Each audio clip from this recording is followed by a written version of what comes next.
What if we have mistaken our conditioning for who we really are? So the rain had been falling all morning, and I sat on the porch with pages full of thoughts that I really didn't know what to do with. And for the first time in a long time, I asked myself a question that almost felt uncomfortable. Who was I before the world told me who to be? Because somewhere along the way, I had stopped feeling connected to myself, not all at once, but slowly, quietly, like the layers of noise started settling in over something sacred. And I think most of us know that feeling. We wake up every day already carrying expectations, already performing, already reacting, living on autopilot in this life that we don't really love. We learn how to survive before we ever learn how to listen to our hearts, to God, to the deeper part of ourselves that existed before all of the noise. And I once heard a study that suggested that children score remarkably high in creativity. But as they got older, that creativity began to fade. Whether the exact numbers are right really isn't the point, but the truth beneath it feels undeniable. Something happens to us. We don't enter this world believing we are limited, and we don't arrive convinced that we're too much or not enough. We have become conditioned, layer by layer, voice by voice. A child naturally leans towards possibility, but over time, many of us have learned to believe in our limitations with the same conviction that we once believed in our dreams. Until one day, we can no longer tell the difference between who we are and who we have been taught to be. And I think that's why so many people spend their lives searching for themselves, searching for a purpose, searching for that life that they are meant to live, as if the answer is somewhere out there waiting to be discovered. But what if your purpose isn't about discovering something new? What if it's remembering something? Because children seem to know something that we forget. They create before they are qualified. They imagine before having evidence. They express themselves before they learn what is acceptable. It's almost like they arrive carrying a blueprint and then life begins drawing all over it. So before we talk about reconnecting with our soul's purpose or God or who we were created to be, we first have to understand the self we have become, the identity that we currently carry. Because one of the most fascinating things that I have come across is that identity may simply just be a collection of memorized thoughts, emotional patterns, and behaviors repeated so many times that they begin to feel like us. And if that's true, then a profound question emerges, because how much of who I call me was consciously chosen? And how much was conditioned into existence? So, your family has handed you pieces of a story. Your environment also handed you those pieces: friends, teachers, strangers, heartbreak, success, failure.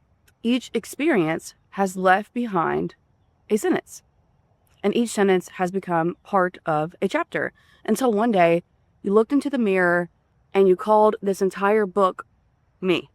And some of those pages read very beautifully, like I'm capable, I'm smart, I'm strong. And then some of the pages were written in darker ink, like I'm not enough, I'm difficult to love, nothing will ever work out for me.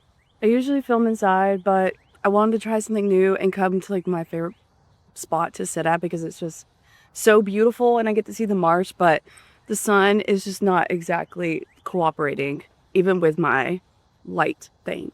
So nothing ever works out for me. But the strange thing is, none of us have ever stopped to ask who wrote those words, because we just simply inherit them, we repeat them, and then eventually we mistake them for our own voices. But a thought repeated long enough begins to feel like your truth. A belief carried long enough begins to feel like your identity. And an identity lived long enough begins to feel permanent. So we move through life the way water follows a riverbed. The same thought patterns, the same reactions, the same fears, the same expectations, not because we have consciously chose them, but because the path has been traveled so many times before. And for a while, I thought that was just life, until I realized something. This river wasn't me. It was simply the path I had learned to follow. And once you become aware of that you are more than just a body living in a physical world, and that your identity is ever changing, then you can change your life by becoming aware of your current identity's state. And the moment that clicked for me, a new question emerged, because if these patterns are not who I am, then who is the one exactly observing them?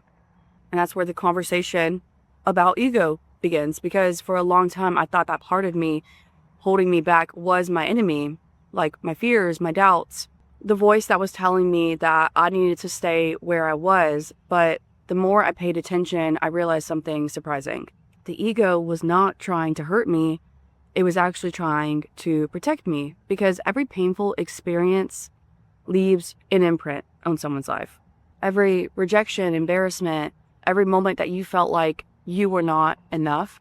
So over time, a protective part forms around those wounds. It's like a guard that is standing at the gate, and its job is simple. Don't get hurt again. Don't fail again. Stay exactly where it is to be safe. And for a while, that protection does serve its place, but eventually something strange happens, because the cage and the shelter just become the same thing. Because your ego doesn't always know the difference between something danger and the unfamiliar. To your ego, familiar feels safe, even when the familiar is keeping you small. So you find yourself returning back to these same patterns, not because you want to, but because part of you believes that it is protecting something. And that's why awareness can change everything. Because once you see a pattern, you are no longer completely inside of it, and it can no longer control you. And then you realize, I have these thoughts, but I am not my thoughts. I have these fears, but I'm not these fears. I have this worldly conditioning, but I am not my conditioning. When I started actually paying attention to those thoughts, I noticed something even deeper, because beneath the fear and the doubt, beneath the voice that was telling me that I had to stay the same, there was another voice that was quieter but persistent. It was a pull towards something more, a life that I couldn't yet see in my current reality, but I somehow knew it existed, because I could see it when I visualized my dream life, when I really sat down and thought about my dream life. I could see this version of myself that I have not met yet. If the fearful voice was trying to get me to protect the person I had been, then who is this other person, the other voice calling me towards the person I could become? That question helped me uncover this next part of the framework, because when I started to pay attention to that deeper burning desire that was inside of me, the pull towards something more, the desire to be better, to grow, to live this life that I've been called to live, my dream life. But at the same time, I had my mind constantly battling me, trying to pull me back, trying to focus on the negative, trying to create this doubt, putting limitations on what I believed was possible for me. That is the exact tension that led me to start questioning everything. Because this part of me could see things that my conditioned mind could not. It could imagine a future version of myself living the life I have dreamed about. And it led me to ask a strange question, because how is it that I can imagine a future that I have never experienced? How could I see the possibilities so clearly that don't exist yet in my current reality? I can imagine living a completely different life, but I can't imagine something as simple as a brand new color. And that is the realization that stuck with me. It made me wonder if my future or our future is not as separate from us as we tend to think it is. And maybe time isn't exactly what we believe it is either, but that's a whole nother conversation. The part that really mattered was I started to pay attention more to the deeper part of myself. It felt different than my thoughts, different from my fears, different from the identity that I have built my entire life. And this is where I began to understand what I call the soul. So we got to zoom out for a second, because to understand what the soul actually is, we have to look beyond our current identities that we have been talking about, the identities that we have built. So for example, we live in a physical world. We experience life through our bodies, through our senses, through our thoughts and emotions. But if you ever sat quietly and watched your own mind, you start to notice something interesting because you can observe your own thoughts. You can observe the anger. You can observe even the stories that you tell yourself about who you are. And that raises a fascinating question. If I can observe my thoughts, then who is the observer? Because there seems to be a different awareness underneath it all. Something that remains present while everything else is changing in our lives. Because our thoughts, they come and go, emotions, they come and go, and circumstances can come and go. Even our identities change throughout our lives. There is something underneath all of that that witnesses all of these changes. And for me, that is what I begin to call the soul. This isn't some distant or abstract concept, but the deepest part of who you are. This is the awareness beneath the conditioning, the awareness beneath the identity that you have learned to wear. And what was really fascinating to learn is that this deeper part of my soul is not empty.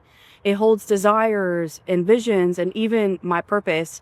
It held a picture of the future that felt more true than the limitations that I had accepted about myself. And that's what confused me at first, because I couldn't really understand how I could feel such a strong pull towards something that my conditioned identity kept insisting was impossible. Why did I feel so called toward growth if this growth was not possible? Why did I feel so drawn towards a greater version of myself if that version of myself did not exist in some way? And that's when I begin to understand and see the difference between the identity and the soul. Because the identity tells you who you have been, and the soul calls you towards something that you're becoming. The identity is built from your past. The soul is pulling you towards your future. Identity focuses on limitations while the soul sees possibilities. And this is where I can actually connect it to God, because this deeper awareness in us is not random. And it feels like it is directly connected to something higher than us. And it's what is guiding us towards who we are becoming. So in scripture, it says that we are made in the image of God. And when I reflect on that, I start with this idea. So if we are made in the image of God, then we have to understand exactly what that image is reflecting. The first thing that we learn about God in the Bible is he is described as the creator of everything. And if we are made in his image, there has to be something within humanity that reflects creativity, intention, and the ability to bring things into form. In Genesis, it also says that God gave humanity a purpose: to be fruitful, to multiply, and to have dominion over the very earth that we live on. AKA, we are co-creators alongside of our Father. Not because we are God, but because we reflect God's image. Humanity was created with the ability to participate in creation, to shape, build, and influence life in a way that reflects our Creator. So he clearly gives us some form of responsibility and participation in creation that is built into the human experience. So this could be the explanation of the feeling that we feel in our soul, that pull towards our very desires, our goals, and the dream life that we want to create and form before we grow up, being conditioned by the worldly logic. So if we are made in God's image, how were we exactly formed?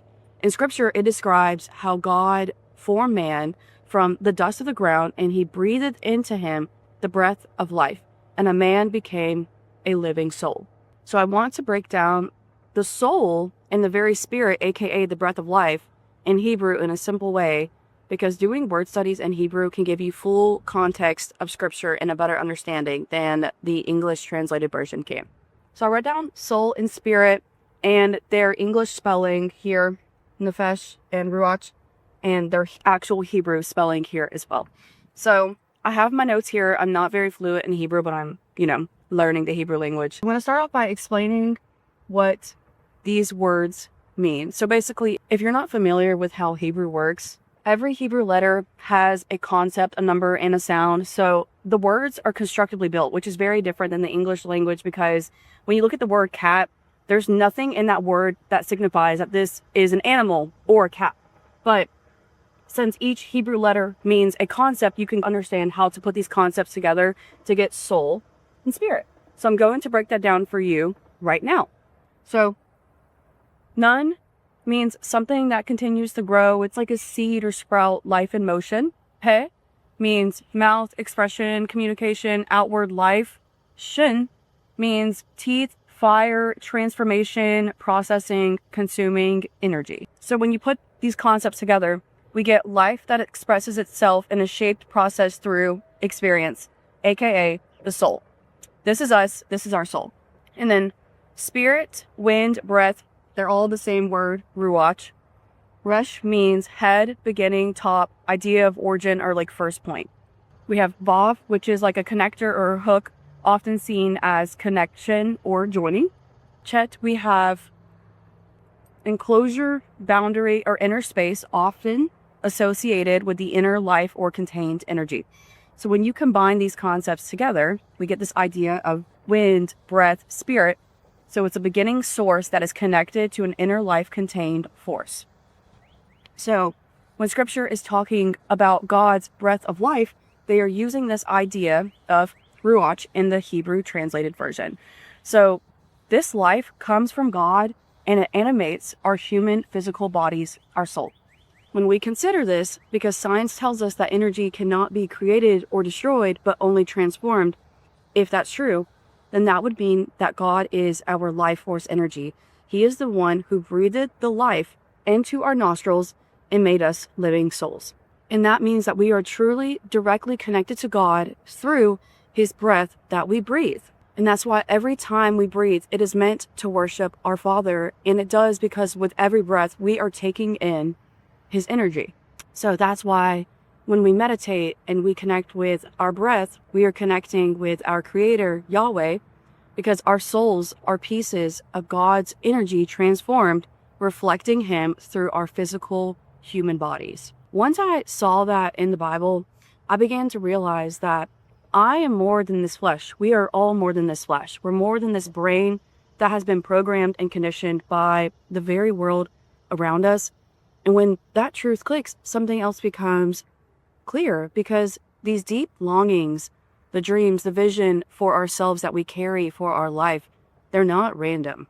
They are God's desires placed in us to be reflected through our human bodies. And God would not put a desire in your heart and then leave you to fail. That's why God gives us the imagination, the ability to visualize them and see them. And that's why they feel so real, because they are.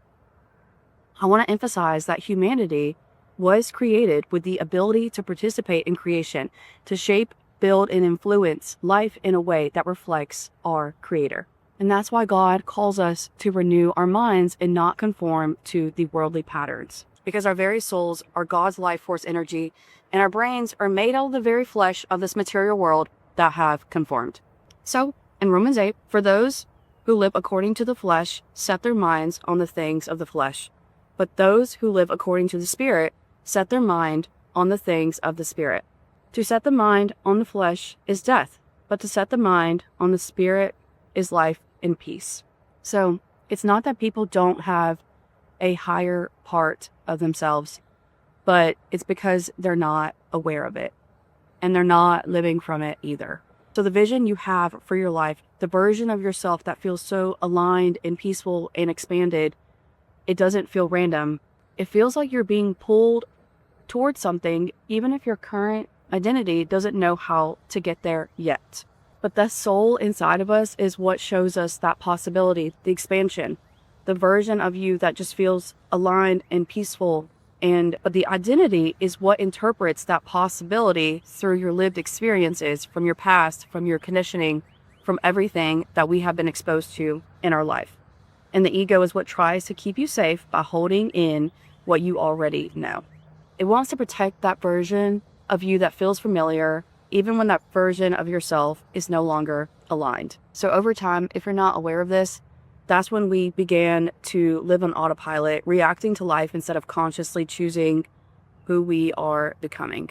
But once you become aware of that deeper part of yourself that is directly connected to God, that is directly animated by God's breath of life, you start to notice that your identity does not have to stay fixed. and it can be renewed when your identity shifts and your ego no longer has to protect the same limited version of yourself, because it begins to change too when you start aligning with the godly purpose and desires coming from the soul. That's where the real transformation begins in your life, because 95% of people live every day reacting to life. And I think learning to listen to your soul is less about finding something new, but more about quieting the conditioning. You have to quiet this conditioning long enough to see and notice what has been there underneath it the whole time. If you actually want to start hearing your soul, you have to learn how to quiet everything that is not your soul. And this doesn't mean forcing your mind to be silent, because that will almost never work. It means giving your conditioning somewhere else to go so it stops interrupting you. I'm going to give you a journal entry of the day to conclude the page 1 of my journal entry series here. This is something that I want you to try if you're really serious about learning to listen to your God-given soul than all of the conditioning. You have to go and get a piece of paper and write down every desire that you have for your life.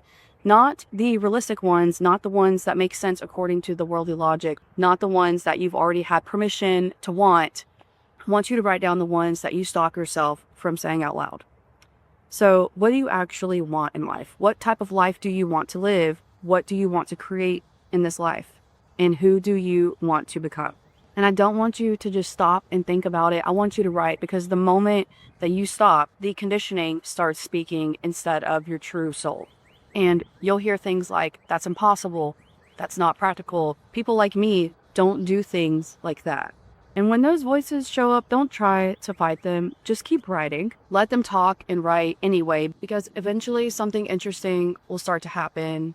Underneath all of the fear, underneath all of the doubt, underneath every reason that you've been given for why you can't, there is a pattern, a direction, a quiet thread that seems to run through everything you desire. And maybe that's worth paying attention to, because the question isn't just, what do I want? The deeper question is, why do I keep wanting that? Why does the dream keep returning? Why won't this very vision leave me alone? Why does this future version of myself feel so familiar? Maybe those desires are random. Maybe they're not. But what if they're revealing something? What if they're showing you the very gap between who you've been taught to be and who you were created to become? And if God truly placed a purpose inside each of us, then maybe your deepest desires aren't there just to torment you or torture you. Maybe they're there. Maybe they are present to point you not towards comfort, not towards status, but towards the life that you were designed to live. So don't focus today on how it's going to happen, because the truth is you're not going to be able to see the whole path anyways.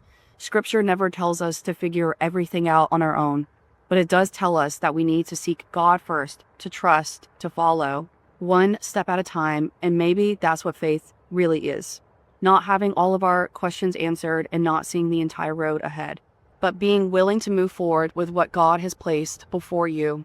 So take a look at that piece of paper, because when you're done, I want you to look at every dream, every desire, every impossible thing that you wrote down, and ask yourself one question. If there were no fear and if there were no conditioning, what version of myself would I choose to become? Because your life will be shaped by the very answer. And maybe the person that you're trying to become has been calling you home this entire time. And when you really think about it, there's no difference between faith and fear. Because what's fascinating is that both faith and fear require belief in something unseen.